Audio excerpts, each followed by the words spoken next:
차별금지법을 보도하는 언론의 태도를 앞서 전해드렸습니다. 이런 태도를 견지하는 근거로 소수자의 인권을 보호하자는 취지로 제정된 인권보도 준칙을 들고 있는데요. 강제성이 없는 인권보도 준칙임에도 동성애자들에 대한 사실이 왜곡되고 건전한 비판을 차단하고 있다는 지적이 나옵니다. 차별금지법이 통과되면 이런 현상이 더욱 심화될 거라는 건데요. 이한승 기자입니다. 코로나 확산 초기, 방역 확산의 주범으로 지목된 신천지. 당시 신천지의 예배 방식을 비롯해 신천지의 교리 등 정보가 공개됐습니다. 국민 안전과 직결된다는 이유입니다.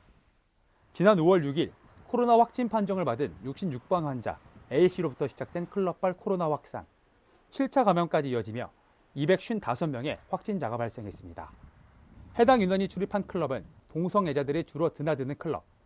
하지만 언론들은 클럽에 대한 이야기만 할 뿐 동성애에 대한 이야기에는 입을 닫습니다. 오히려 게이 클럽이라고 사실을 보도한 기자와 언론에 대해 혐오 보도라는 비판을 내놓습니다. 이 같은 이중적인 보도 행태는 2011년 소수자의 인권을 보호하자는 취지로 마련된 인권 보도 준칙에 근거합니다. 인권 보도 준칙에서는 반드시 필요하지 않을 경우 성적 소수자들의 성 정체성을 밝히지 않을 것, 에이즈 등 특정 질병과 성적 소수자들을 연관짓지 않을 것 등을 규정하고 있습니다. 전문가들은 인권 보도 준칙이 편향된 기준으로 반대 인원을 혐오 세력으로 몰고 있다고 지적합니다.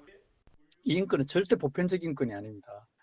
자기들만 생각하는, 또 자기 편에서만 생각하는 그런 인권의 기준을 가지고 인권 보도 준칙이라는 괴물 같은 준칙을 만들어 놔놓고 국민의 알 권리, 그다음에 기자들의 표현의 자유, 심지어 기자들의 개인의 양심의 자유까지도 막아버리는 그런 엄청난 일을 인권 보도 준칙이라는 것이 막고 있는 거예요.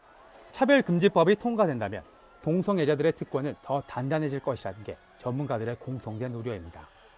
강제성이 없는 인권 보도 준칙 아래서도 인권을 이유로 사실이 감춰지고 있는 현실. 법적으로 규제가 된 이후에는 훨씬 심각해질 것이라는 겁니다. 그들에 대해서는 함부로 말을 할 수도 없고 또 그들의 행위에 대해서 정말 국민들이 정말 윤리적으로 도덕적으로 문제가 있다라는 그런 표현을 하는 것조차도 망설여지게 되기 때문에 정말 왜곡된 시선들 그리고 동성애에 대해서는 옹호적인 부분만 다룰 수가 없어서 정말 국민들한테 정확한 정보를 정말 진실을 전할 수 없는 문제점이 발생한다고 보여집니다. 인권 보도 준칙을 근거로 한 정부와 언론의 동성애자들 보호, 역차별을 심화시킬 수 있는 차별금지법이 발의된 상황 가운데 우려의 목소리가 커지고 있습니다. CTS 뉴스 이한승입니다.